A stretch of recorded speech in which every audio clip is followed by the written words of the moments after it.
I got diagnosed with a rare kidney disease called IgA nephropathy. Just gonna go ahead and lay it out on the table. This is what we're talking about today. I'm not scripted, so I may be all over the place. Apologies in advance. The main thing I want to get across, and a big part of why I want to share my story and create this video in the first place, is to encourage you to go get annual lab work done, go see your doctor at least once a year, and advocate for yourself. So if you still want to stick around, cool, let's go back to when this all started. And also, just a heads up, like TMI, we're going to be talking about like bodily fluids and stuff, because kidney stuff involves a lot of pee.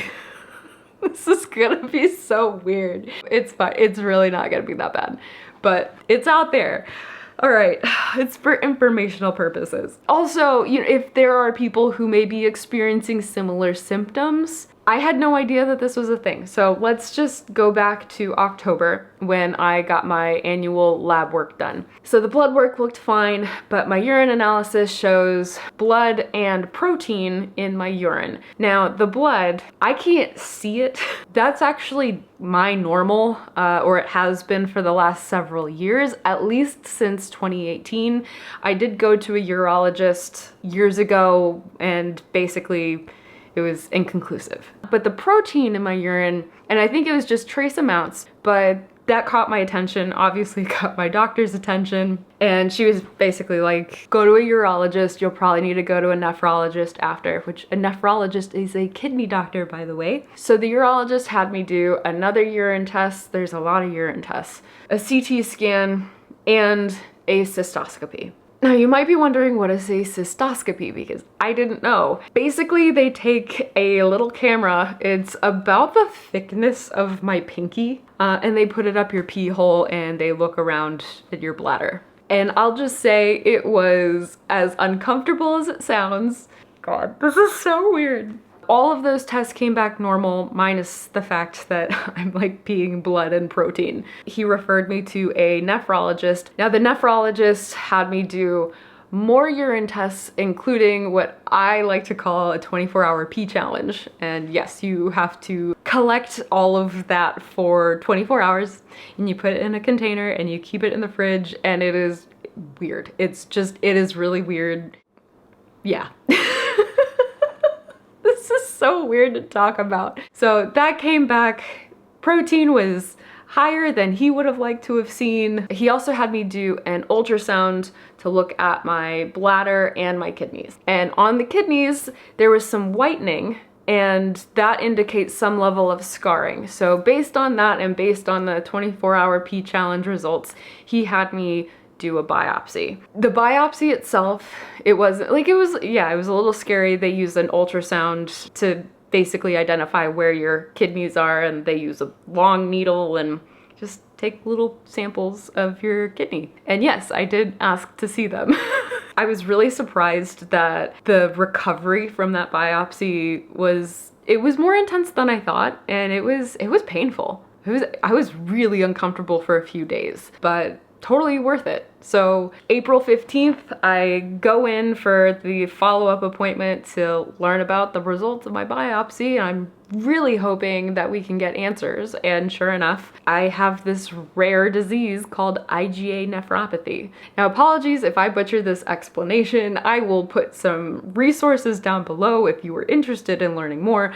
But at a very, very high level, we have these IgA antibodies that are floating around our system. It's normal, like we all have them, but the way that mine are structured, they get stuck in the kidneys, and I believe in the areas where all of the filtration happens. And when they get stuck, my immune system is basically like, hey, that's not supposed to be there, what are you doing? And so it just, it attacks the kidneys, just like this.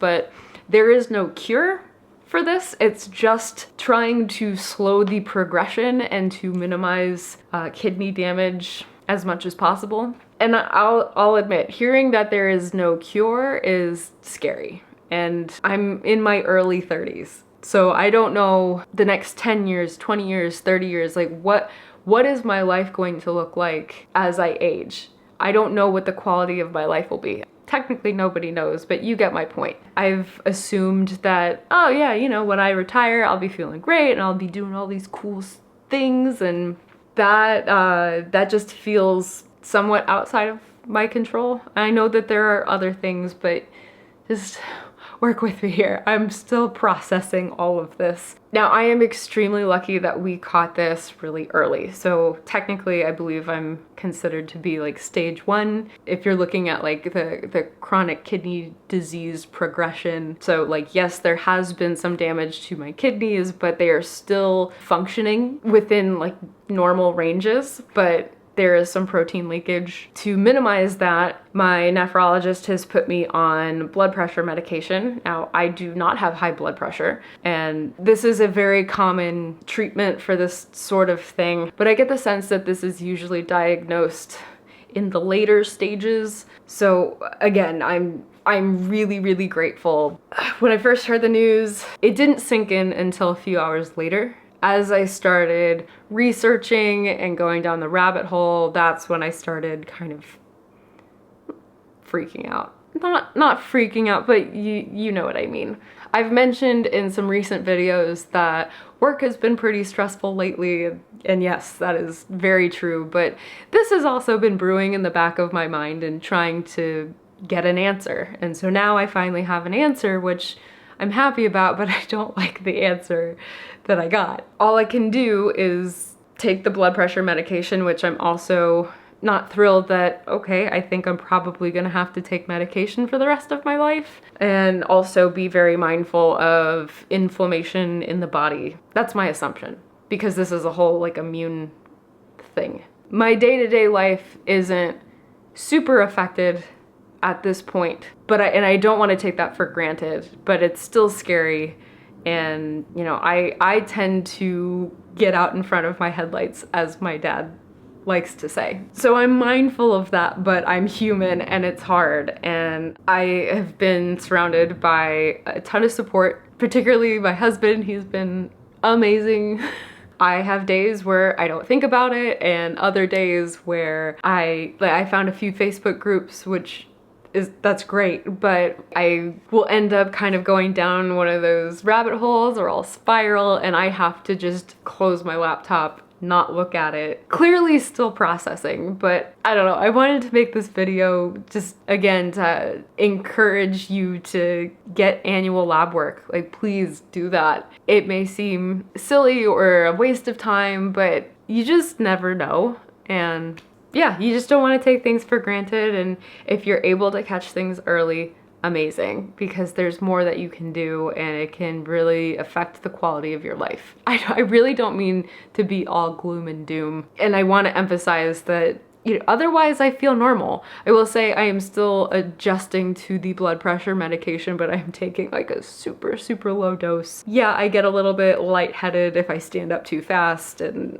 my body, like, I'm still trying to figure this out, and I'm gonna be okay. And I also have so many good, healthy habits in place already. So I think there's a lot working in my favor, but I'm wanting to learn more, but also not overwhelm myself. And yeah, so that's what's been going on in my life lately. If you've made it this far in the video, I really appreciate it. Thank you so much, and I guess I hope you learned something. But my next video will be back to normal, and in the meantime, I have picked out a few other videos that are way more fun than this one. So thank you again, and I will see you soon.